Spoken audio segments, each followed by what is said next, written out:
This is Tom coming to you with an addendum to the Rector's Rambling. I've given what is basically an update of how we got to where we are with our master plan as we set the stage for the next phase, which is to share with the congregation what our architect has come up with based on conversations with us and working with a building and a design committee, taking all the information we learned from the master plan and all the stakeholders of the major areas of ministry to say, here's actually what it looks like to try to pursue some of the projects in your master plan. We've had to go through all of this so that we can see what it actually looks like, what it actually costs, which in turn allows us to see what we can actually afford. And so the next step is for the congregation to see what we've got, and then for a feasibility study of what is realistic for fundraising to actually do some of this, or all of it, if the money is there, to meet the needs of the congregation as we go to the future. As you look through the rambling, I've got that history in there. But what I also want to do is just walk you through a couple of the charts that I've included that have some data, because I'm a data person. I like to see data. I don't try to rely on hunches. I like to go back and look at things and see what we can learn and see what we can measure. I think it comes from my days as a science major and a psychology major before I got into seminary. So I wanted to just walk you through the two charts that are in the Rector's Ramblings with a little more information. The first one you're going to see up right now is the square footage needs of the church. Most of this data was created during our master plan.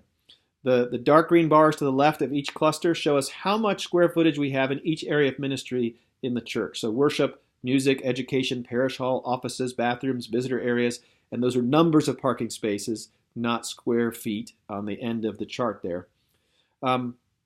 We also plugged in our current usage. So who's coming to church, who's in Sunday school, how many folks are we putting in the office, et cetera, and plug that into the charts and the graphs and everything that architects use when they're designing spaces, and say the rule of thumb is you need X number of square feet per person in a classroom, or you need X number of square feet in a church space based on your congregation size.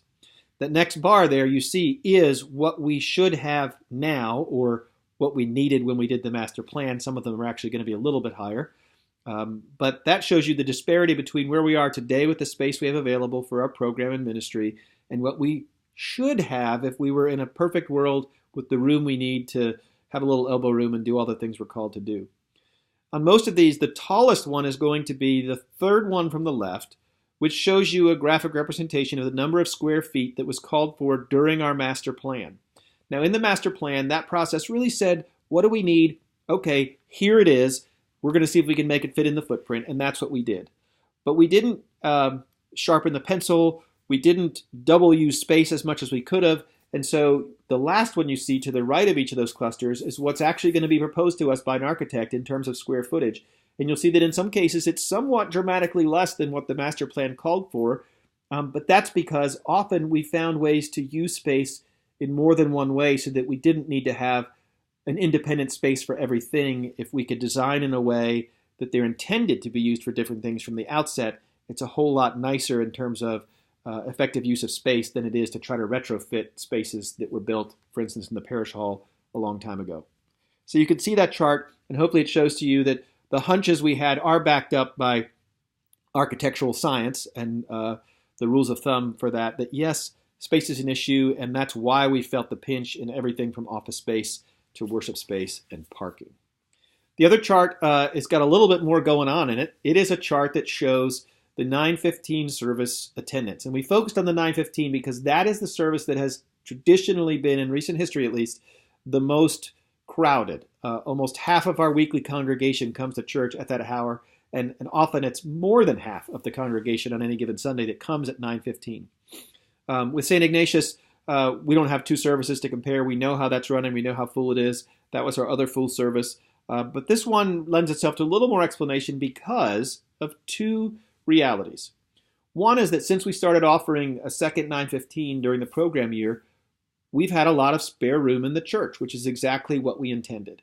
So that people often look around and say, we don't need to have another service. Look at all this room. Let's bring those people back over here. Or they'll say, we don't need to build anything. Look at all this room that we have. What we failed to remember in some cases, and I say we because I even forget it sometimes. If I'm in the 9:15 and I think, gosh, there's not a lot of people here, that's a relative term to say there's not a lot of people here. No, the church isn't full, but that's exactly what we wanted. And so what we did is we went back and we took the week-to-week attendance of the most previous program years, so September 2007 to May 2018. We charted the attendance for both of the 9:15 services. The orange line is the parish hall, the blue line is the church, and the green line is those two numbers combined. From the second week of the program year when we evacuated for Irma, where there's 0, to the 2 that are off the chart, which are Christmas and Easter, you can see what every week's attendance was during that time in the program year. And the white stars indicate that if we had been in one worship space with everybody who was in church at 9:15 in either the parish hall or the church, those white stars are the Sundays we would have exceeded 80% of the comfortable seating capacity in the church. And if you remember from the master planning phase and the survey work before it, the rule of thumb for consultants who are talking to churches about church growth and whether you have room, whether you need to be investigating expansion, is that when you exceed 80% of your comfortable seating capacity, you're full and you're not going to grow much more. And so this is a chart that just reminds me, and hopefully reminds you, that we have 2 services because frankly we need them. Most Sundays we're almost at or above the 80% mark in terms of attendance. And ironically, some of the lamenting that we hear about why people don't like that we are split up into 2 services and the kids are in 2 places or the choir's in 2 places or somebody's serving in one while their spouse is serving in the other, that lament is part of the reason we've pursued investigation of a larger worship space so we can bring that 9:15 service back together. And let me say clearly here that when you hear that we've been investigating a larger worship space, it is not a worship space to replace the historic Christ Church. It is our intention to continue to have, no matter what happens in the future, the 8 o'clock and the 11:15 in the historic church space.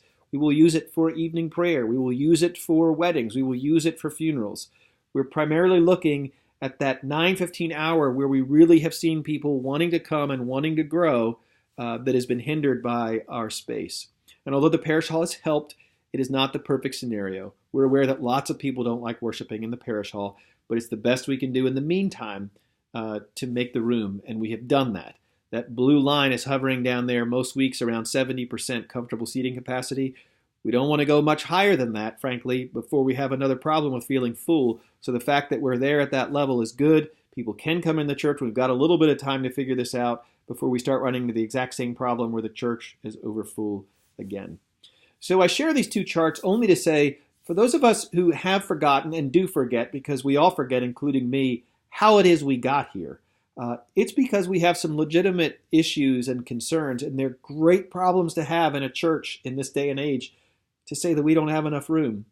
But it's a problem to be solved.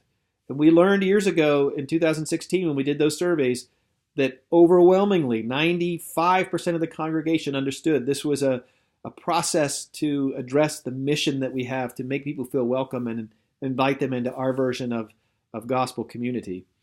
And also that at that time, 2.5 years ago, that 2/3 of the congregation recognized that we needed to be doing something about this in a more permanent way with renovations for expansion or new building within 5 years. And we're already halfway down that timeline.